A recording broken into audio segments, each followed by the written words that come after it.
Alright, welcome everyone to another coffee tasting and good morning. I hope everyone had a awesome Christmas and I hope everyone is looking forward to a new year. We're going to make this next year as good as possible. We're going to leave 2020 behind us, except embrace 2021.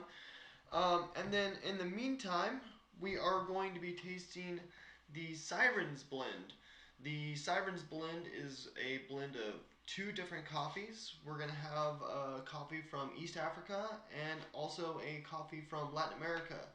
And so this is a special blend of coffee just because of its inspiration.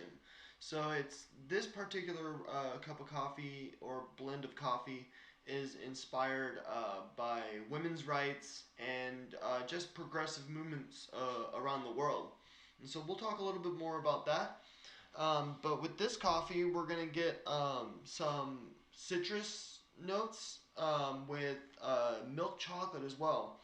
And so with the blend of the two different coffees, the Latin America and the East Africa, that's why we're going to get those particular flavors. And so with the East Africa coffee, that's going to give us those citrusy flavors that we're gonna get in this coffee.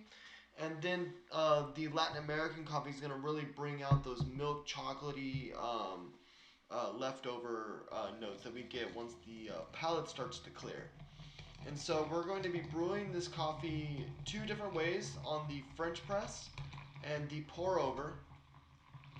And for those of you guys joining my live stream for the first time, I like to brew my coffee two different ways. That way I get to explore the different flavor notes that you get from brewing the same blend of coffee but two different ways.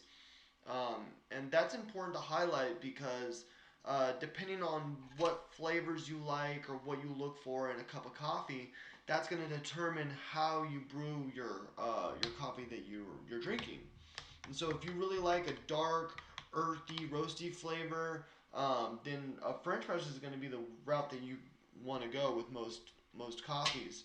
But if you're looking for more of those light, subtle notes with a little bit more of that acidic flavor coming through, then you want to go for like a pour over because the pour over catches more of those sediments. A lot less of those dark bitter flavors get through, allowing much more of that acidic flavor to come out.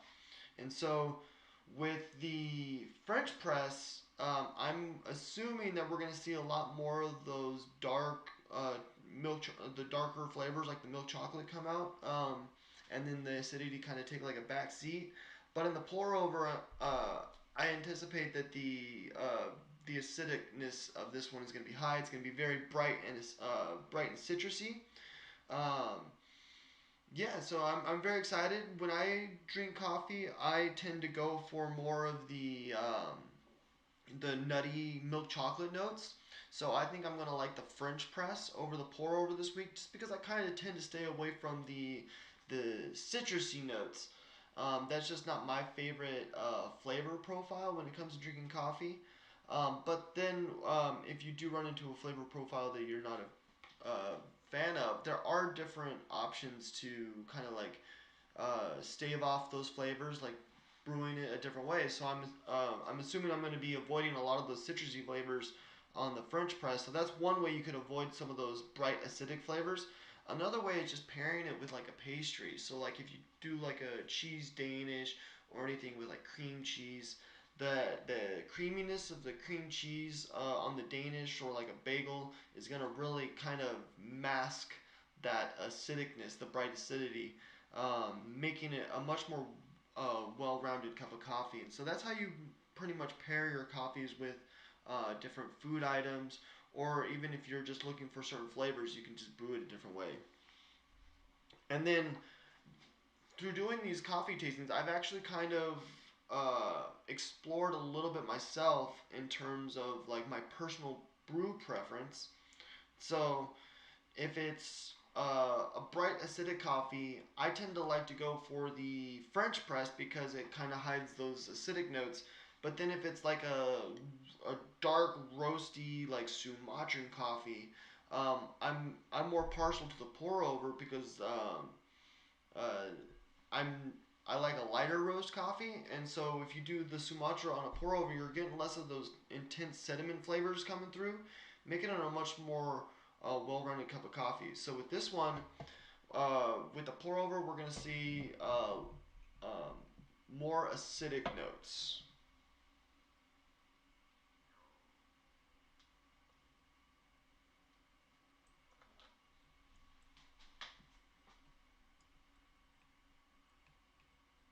Yeah, so the Sirens blend is inspired by women's rights, and coffee has a big role to play, especially in Africa right now in certain parts, like Rwanda, Hingakawa, and there's just lots of cool initiatives going on where it's allowing women's to take the role of leadership in an area of the world where that's not necessarily allowed. And then the that part of the world they're not as developed in their human rights.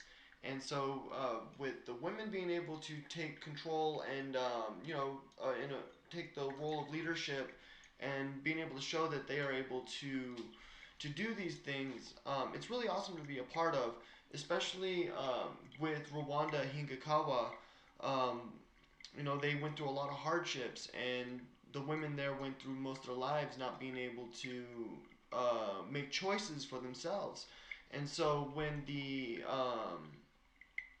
all the men were taken away, um, they didn't necessarily know what to do, and so some women got together and they started, regrowing coffee and just taking the initiative and showing that they have the leadership that they can, you know, thrive and take care of the land.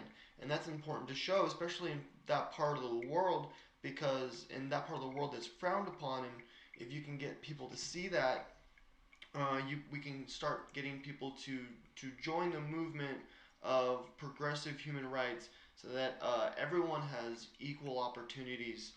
Um, and then that's just in that part of the world, and there's a lot of these initiatives taking part in other parts of the world too, and not just in the coffee farms, but even within the Starbucks employment ranks. And so right now we're seeing a lot more women in roles of leadership, equal hiring rights. Uh, um, one of my favorite district managers, two of my favorite district managers are both women. They're some of the most amazing people I've ever met in my entire life. Super supportive. I wouldn't be here today without either of them. So if Tori Gray and Irene Serrano are watching, I just want to thank you guys for being part of my coffee journey. Um, your role in leadership has shaped me, myself as a person, and without the Starbucks and without the coffee, all of this would have never happened. And so that's just another story where, um, you know, uh, anyone can have an impact in your life. It's not necessarily going to be a male in a leadership role. It could be anyone who impacts your life. Um, and that's just important to share. And then the fact that everyone has the equal opportunity to have an impact on your life is important too. And so that's what this Sirens blend is all about. Is just the inspiration of women's rights, and then basically down to the end of it is just human rights. Just making sure that everyone has the equal opportunity uh, to do what they want and to inspire the person next to them. All right, so this pour over is just about done, and I think we're almost at our 5 minute mark for our French press. So for this Sirens blend, I'm really excited for the French press because I like those nutty milk chocolate flavors that you get from the Latin American coffee, um, and then because it's the French press, it's gonna hide a lot of those acidic notes from Africa. So yeah, I'm really looking forward to the French press. So let's go ahead and we're gonna try the pour over first. And so with the pour over, we're gonna get a lot more of those acidic notes coming through because a lot of the bitters got caught with the sediment in the paper filter. So we're gonna go ahead and sniff the coffee first. So one of the first aromas that I'm getting right off the bat is that bright acidic flavor, and just real strong, real bright. Doesn't smell like an earthy flavor, and then you kind of get like a slight nutty flavor in that brightness as well. So that's where that Latin American coffee is coming from. Ooh, that is interesting. It's got a very intense brightness, but it's a different brightness. It's almost like a florally brightness. It's not like a lemony citrus flavor. It's more of like I said, a floral, like I put a rose leaf on my tongue and on the side of my tongue, so it's got like that bright flavor. And then as I let my palate clear, um, there's a dry mouth feeling left over. So that's what that florally citrus flavor is doing. When you get the florally citrus flavors, it dries out your tongue. It's kind of like a red wine, and so you want to pair something savory with the pour over version of this coffee to kind of help your mouth water to combat that dry mouth feeling. But it's really good. This coffee's really nice and balanced. You do get a little bit of that chocolate mouthfeel coming through the bright acidicness, but for the pour over, the main profile of this coffee is going to be um, that florally citric flavor on the sides of your tongue that leave your mouth the dry palate. Still really good cup of coffee though. All right. So now we're going to try the French press. The French press, we're going to see a lot more of those milk chocolate notes come through, and then the acidic notes should take a little bit of a back seat because we're getting a lot more sediment.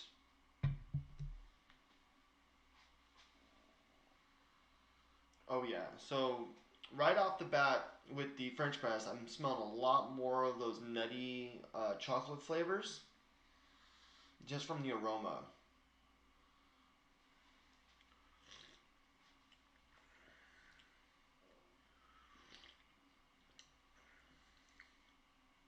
Okay. So the acidic is still slightly there, but the chocolate mouthfeel comes through so much more. This is a really, really good French press cup of coffee. Um, that's a really, I like this blend on the French press. This might be one of my new favorite medium roasts because the chocolatiness really comes out in the French press. That is good. You know what? This almost reminds me of the reserve cold brew that we have at the reserve bars because the reserve cold brew has slightly more chocolatey notes to it, and that's so that it can pair well with our ice cream and the cold brew malts. It really brings out that vanilla flavor. This is really good. It's got an exceptional chocolate flavor. Like it's almost wild how much of a chocolate flavor this has. It seems as if like some kind of chocolate has been added, but there hasn't. It's just brewed a different brew. And then what's even more crazy is when brewing on the pour over, that chocolatey mouthfeel and that milk chocolate flavor doesn't nearly come through on the pour over because of those acidic, those floral acidic flavors really take a front seat and just really take over the tongue. So with the with the French press, you really get those chocolatey notes from the sediments, and it's really good. And then the bright acidicness that slightly comes through kind of complements the coffee in a way to where it's not too bold. Because in some cases, the bitterness of the chocolate can be a little bit too much. So the bright acidicness kind of comes back and balances back more towards the bright side, so that it's not too bitter.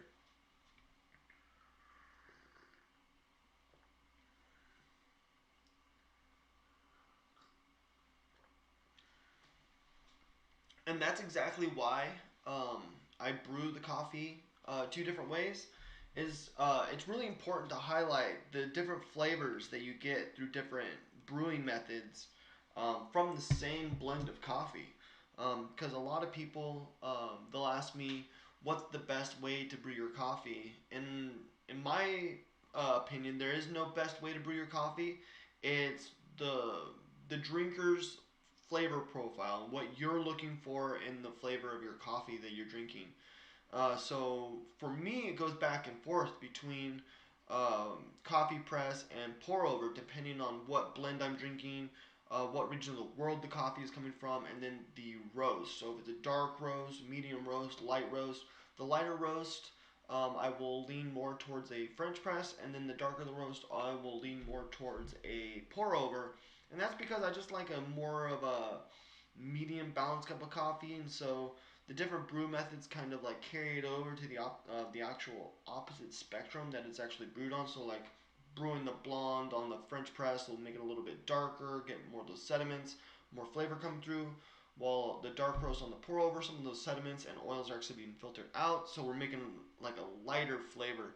Um, I do have a Chemex over here, but I'm not a big fan of the Chemex because to me, it filters out too much of the flavor, and I like to have a lot of flavor in my coffee at the same time, and so the Chemex is just really for anyone who likes a super light roast coffee, very little amounts of oil, and uh, little to no sediment. And then also, if you have stomach problems, if coffee upsets your stomach, a Chemex would be an excellent option for you to brew as well. Just because you're getting a lot less of those oils and a lot less of the sediment coming through, so it's not going to mess with your stomach so much. It's going to be more water than anything else. So I mean, depending on your flavor profile or your lifestyle, that could impact the way you want to brew your coffee.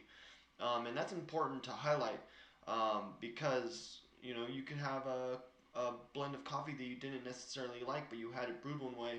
But then if you brewed another way, you're gonna really love it that way because you're getting more flavor profiles that you were looking for. So and then also a lot of people ask me, is there more caffeine in different brew methods? Not necessarily. There might be a slight difference in the caffeine levels in certain things, like especially with like espresso, obviously.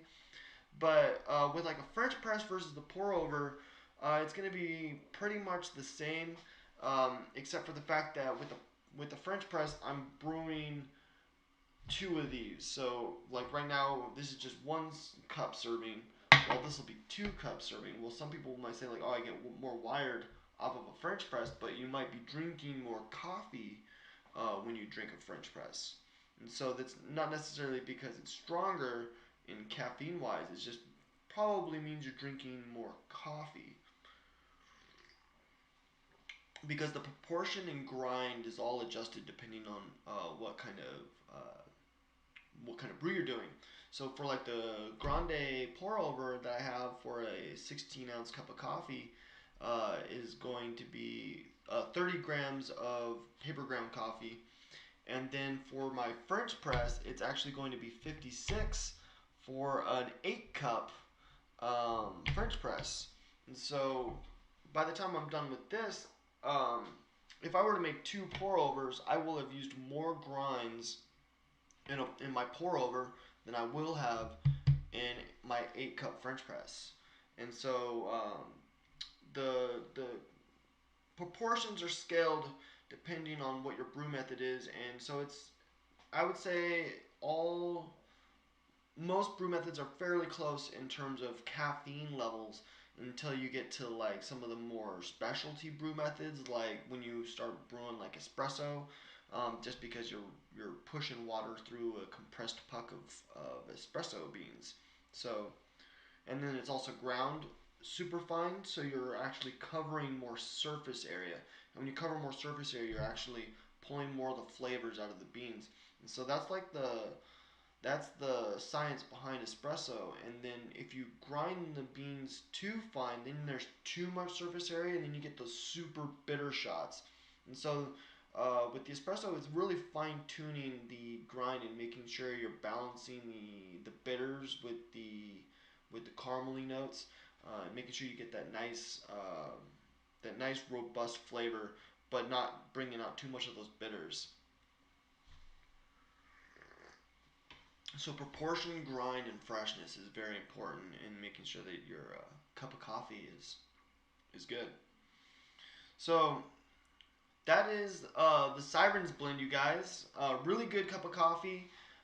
Blend of Latin American coffee and East African coffee, where we have our bright acidic notes and milk chocolate after finish.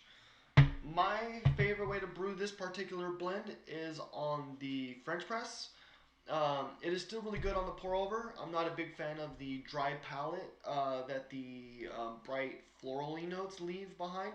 So I would definitely lean more towards the French press on this particular cup of coffee.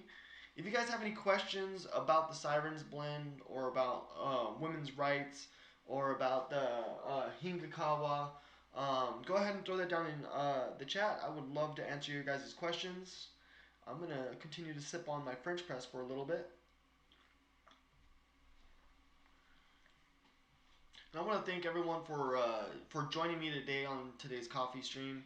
Um, this is my passion, sharing my knowledge with you guys. So I love to learn about how coffee impacts the culture and the community of where the coffee comes from, and that passion of learning has turned into a passion of sharing because a lot of people will never learn these stories unless someone talks about it. So I want to be that person that talks about it.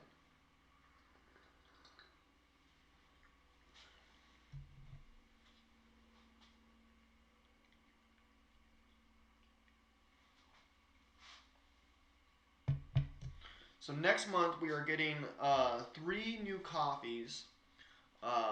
We are getting the Weiwei Tenango, which is a Guatemala blend. Then we're also getting Jamaica Blue Mountain, and then there is also another. We're getting an African roast as well, but I forget the name of it. But I will have a schedule for those three coffees for next month, you guys. That way we can all explore the new coffees. Thank you. Yeah, so join me next month, you guys, for the three new coffees that we'll be getting, the small lot coffees. There's one that specifically explores agricultural science and the combat of the rust disease and global climate change. So we're going to talk heavily about that, and then we'll talk a little bit more about uh, women's rights um, and then just progressive movements around the world with some of our other coffees this month. So thanks everyone for joining me for today's coffee tasting. I will see you guys this Friday for the next coffee tasting. Have a great day. And don't forget to like, subscribe, and share to anyone who would enjoy these coffee tastings. Thanks again, everyone. Merry Christmas and have a happy New Year.